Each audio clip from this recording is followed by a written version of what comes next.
नमस्कार, सादर प्रणाम। मैं डॉक्टर ओपी मिश्रा और आप देख रहे हैं द संकेत लाइव। आज हम बात करेंगे लखनऊ के केजीएमयू यानी कि किंग जॉर्ज मेडिकल यूनिवर्सिटी में हुए उस हंगामे के बारे में जिसने पूरे प्रदेश में कानून व्यवस्था, राजनीति और न्याय तीनों पर बड़ा सवाल खड़ा कर दिया है। शुक्रवार को केजीएमयू में अचानक तनाव तब फैल गया जब उत्तर प्रदेश राज्य महिला आयोग की उपाध्यक्ष अपर्णा यादव अपने समर्थकों के साथ केजीएमयू पहुंची। आरोप है कि वे धर्मांतरण और यौन उत्पीड़न के केस में वाइस चांसलर से मिलने पर अड़ गई और प्रशासन के मुताबिक करीब 200 समर्थक वहां थे जो नारेबाजी करने लगे, हंगामा शुरू कर दिया और वीसी ऑफिस तक स्थित टकराव वाली बन गई, यानी कि झगड़ा फसाद होने की नौबत आ गई।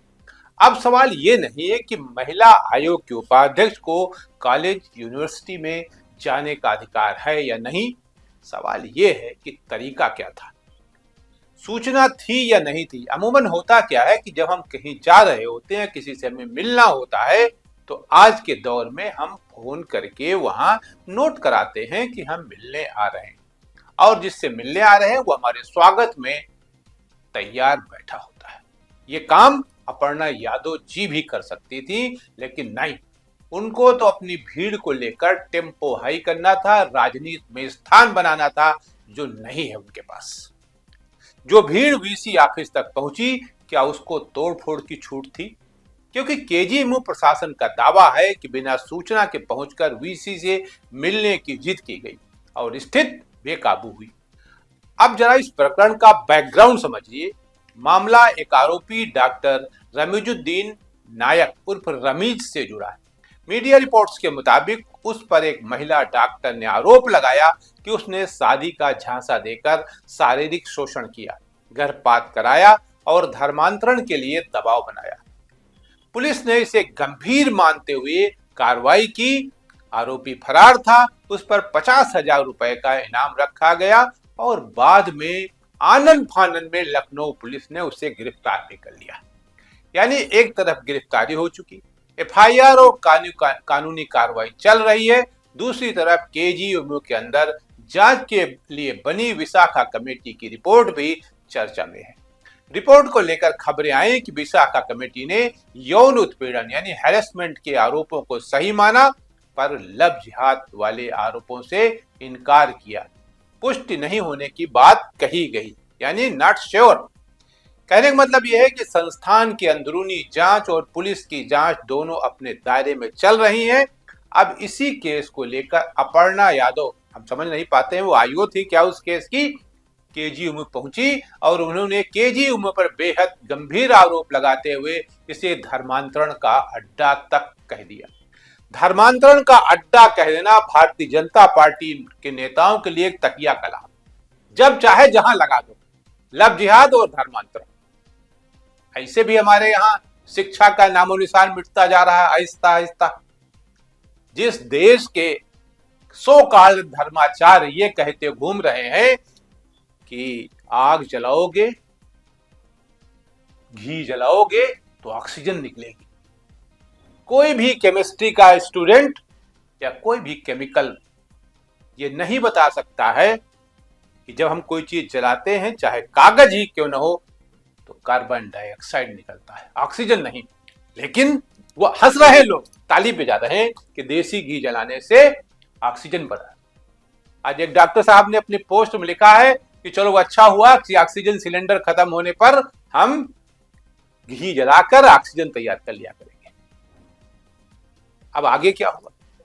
तो ये रहा धर्मांतरण का मुद्दा। उन्होंने कहा, अपर्णा यादव जी ने, कि महिलाओं के साथ छेड़छाड़, धर्मांतरण जैसे आरोप सामने आ रहे हैं, प्रशासन चुप है।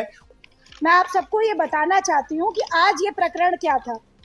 आज इस प्रकरण की वजह से आई क्योंकि एक यहाँ पे मेल डॉक्टर है, एक फीमेल डॉक्टर की मेरे पास रिपोर्ट आई मैं दिसंबर को, और दिसंबर में उन्होंने ये बात बताई कि उनका सीनियर डॉक्टर है, वो उनका नाम मैं नहीं लेना चाहती हूँ और मीडिया के सामने, क्योंकि गोपनीयता भंग होगी। आज इसी केस के संबंध में मैं आई थी और अब मैं, क्योंकि मुझे मजबूर होना पड़ रहा है कि प्रेस के माध्यम से मैं ये बता सकूं कि महिला आयोग अब किसी प्रकार से शांत नहीं होगा। उस डॉक्टर को बोला गया कि आप महिला आयोग क्यों गई, किस हैसियत से गई। मैं पूछना चाहती हूँ केजीएमयू के पूरे प्रशासन से, क्या महिला आयोग कॉन्स्टिट्यूशनल बॉडी नहीं है? क्या महिला आयोग जो है इस सरकार और इस संविधान की बनाई हुई नहीं है?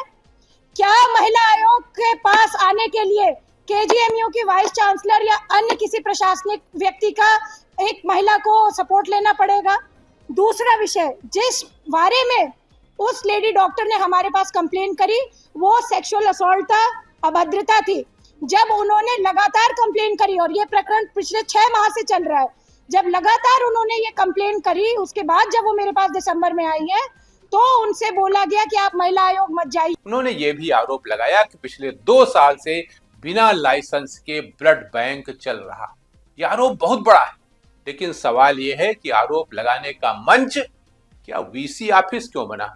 आप अपने यहां भी तो कर सकते थे, प्रेस कॉन्फ्रेंस में, लोक भवन में आके कर लेते, एनएक्सी में आके कर लेते, जहां आपका कार्य क्षेत्र है। वीसी ऑफिस में यूनिवर्सिटी के या मेडिकल कॉलेज के वीसी के ऑफिस में आपको प्रेस कॉन्फ्रेंस करने की आवश्यकता फिर क्या पड़ी? वीसी ऑफिस जैसे संवेदनशील स्थान को चुनने का मकसद क्या था? और जो समर्थक उनके साथ थे, उन्होंने अगर हंगामा किया, तोड़फोड़ की, वीसी ऑफिस घेरा, तो उस पर कार्रवाई क्यों नहीं?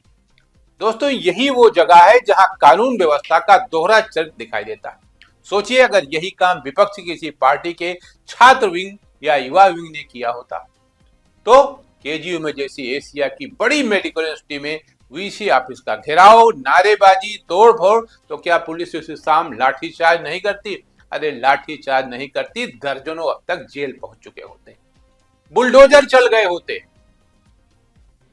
और लेकिन क्या है, मजाल है कुछ हुआ हो? क्या रातों रात गिरफ्तारियां नहीं होती? यकीनन होती। और क्या टीवी पर 48 घंटे राजद्रोह जैसा नैरेटिव नहीं चलता? तो फिर सवाल यह है कि बीजेपी समर्थित या सत्ता पक्ष के लोग हों तो नियम बदल जाते हैं क्यों? यही तो मुद्दा है। कानून सबके लिए बराबर है या किसी के लिए विशेष पास की व्यवस्था है?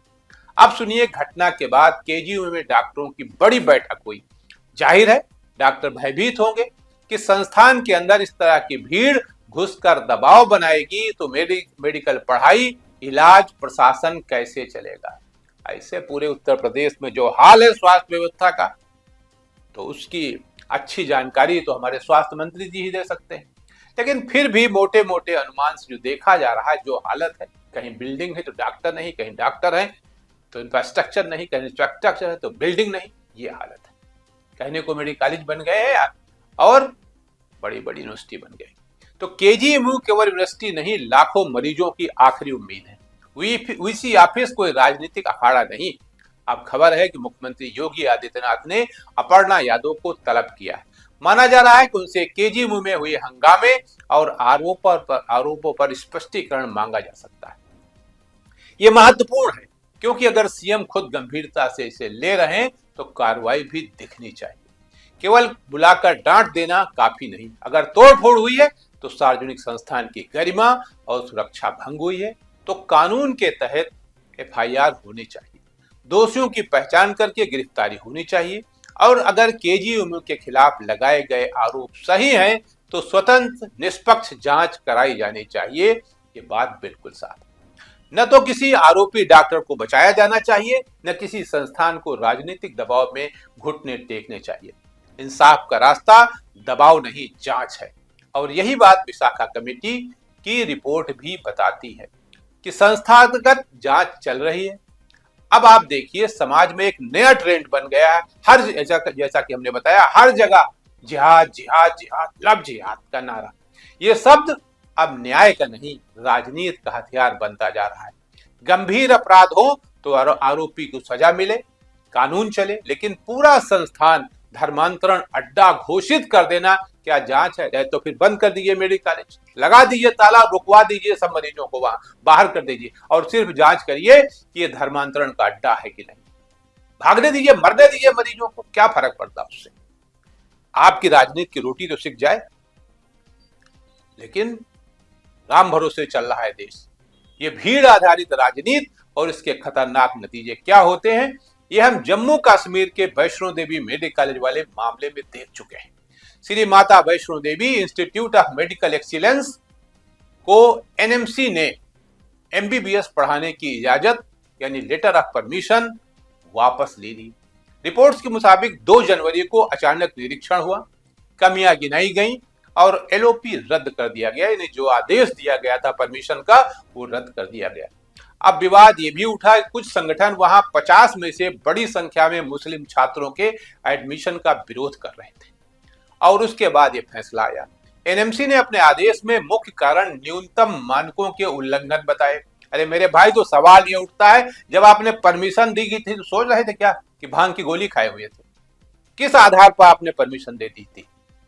और 50 लड़के अगर वहां 50 में 40 मोहम्मडन थे तो क्या वहां मैनेजमेंट कोटा था जो उन्होंने भर दिए?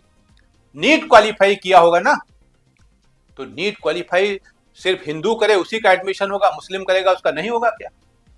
लेकिन ऐसे पतित समाज का पतन कौन रोक सकता है?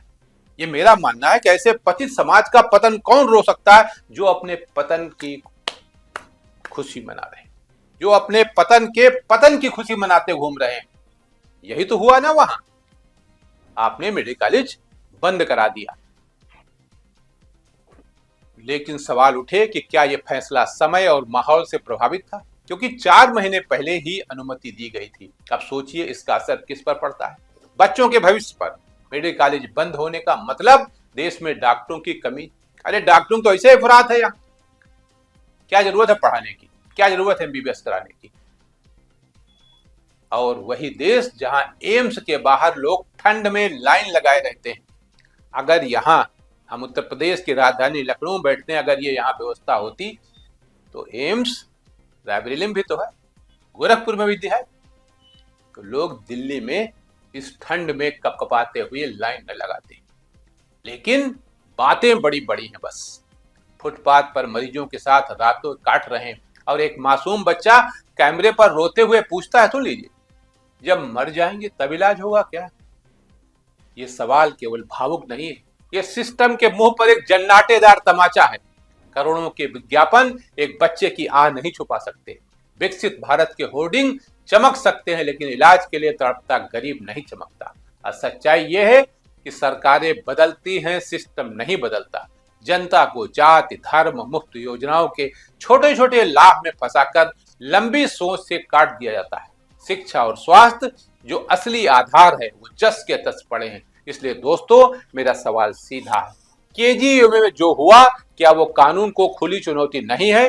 क्या वीसी ऑफिस में हंगामा और तोड़फोड़ की कोशिश दबाव की राजनीति नहीं है?